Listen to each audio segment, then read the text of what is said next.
there's really no max on healthy relationships. Your life is very relational, and leaders need to remember that. Many times, leaders feel lonely. Leaders can isolate into their work or their personas, and they don't know how to cultivate community. They don't know how to facilitate meaningful coalitions, and they're very influential, but that's not the same as being relational.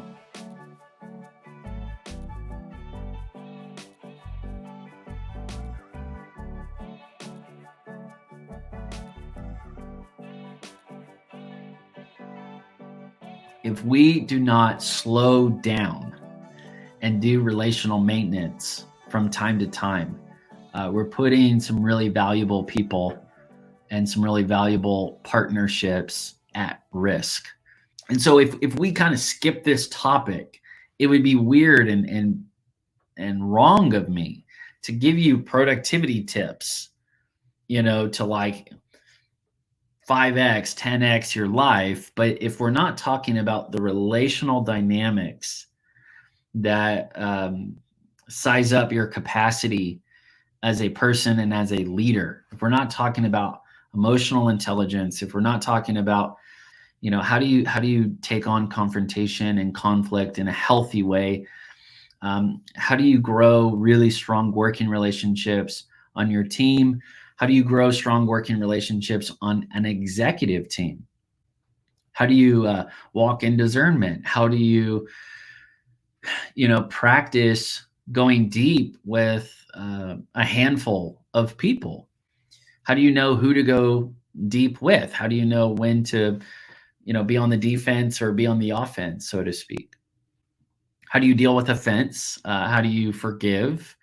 There's just like a whole category of ideas, values, and conversations that we can get into. And so hopefully we're going to have those conversations. And what I'm doing just in the form of seed sowing today is going to take root and bear fruit in many of you. And you're going to be able to come back and say, yeah, that's something I want to grow in. And I've got some thoughts and questions. And we'll actually begin to cultivate not only our character, but the character of our relationships. And that is what produces and reproduces a fruit bearing culture in every direction of your life for your future.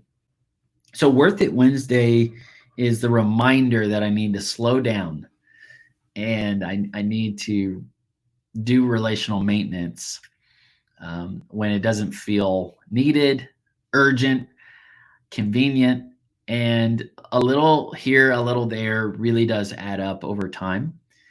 And I need this reminder because I want to get better at this, and I'm not going to get drained by this unrealistic sense of perfection, but I am going to stay true to this overall direction. I want to be a God honoring person, and I want my relationships to reflect that.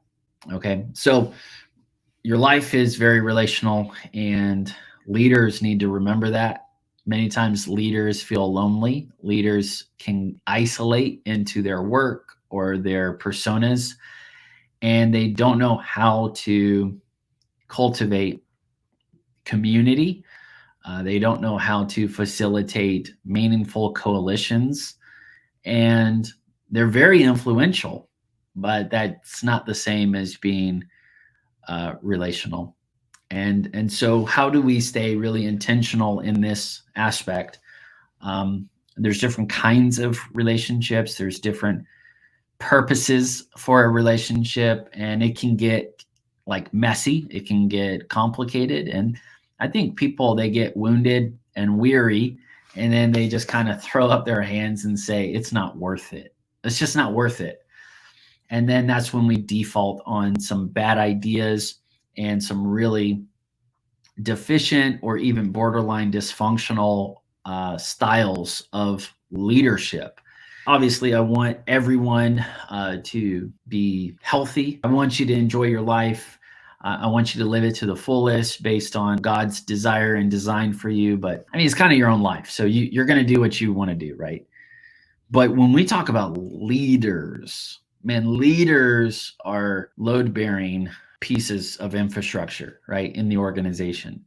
And if a load bearing beam goes down, it really puts the entire organization or the whole house at risk. So it matters a little bit more to me that leaders are hearing this and working on this with openness, honesty, humility, truthfulness, transparency, and guidance. And I think as you kind of grow, you're just more open to help in that category.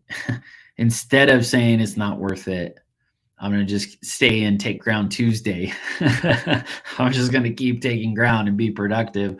Or I'm going to just stay on the mountaintop, and I'm just going to keep having vision and strategy. Or, I'm just going to be the breakthrough guy, and I'll come in, and I'll bring breakthrough, but I won't stay around and build something that lasts and that is meaningful. Or Future Friday, I'm going to disconnect from where we are now and the process, and I'm just going to be more future tense and frustrate everybody else. You can do that, but I think Worth It Wednesday was the missing piece for this whole kind of framework and conversation, and that's what I'm encouraged about. Kind of the way I'm thinking about things right now is I want to dream up and work on a support system that helps me make uncharted progress in every direction of my life.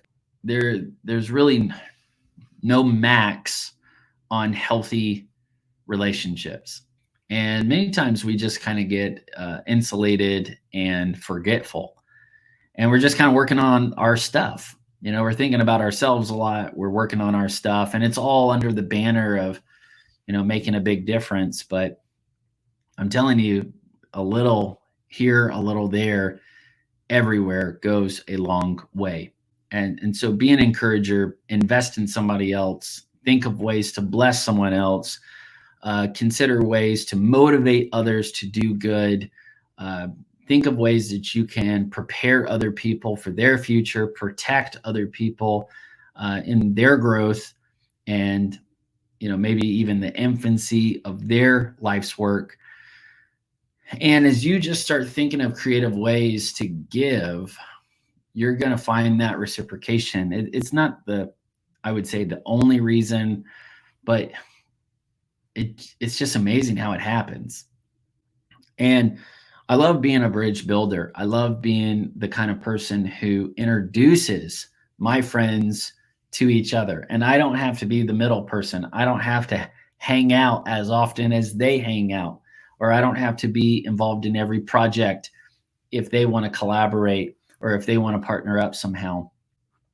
And I just like the idea that I got to help connect those people and introduce those people.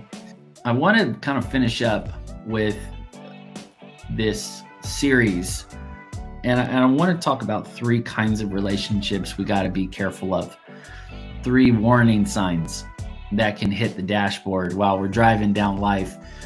And I want to kind of highlight this idea of toxic, turbulent, and territorial.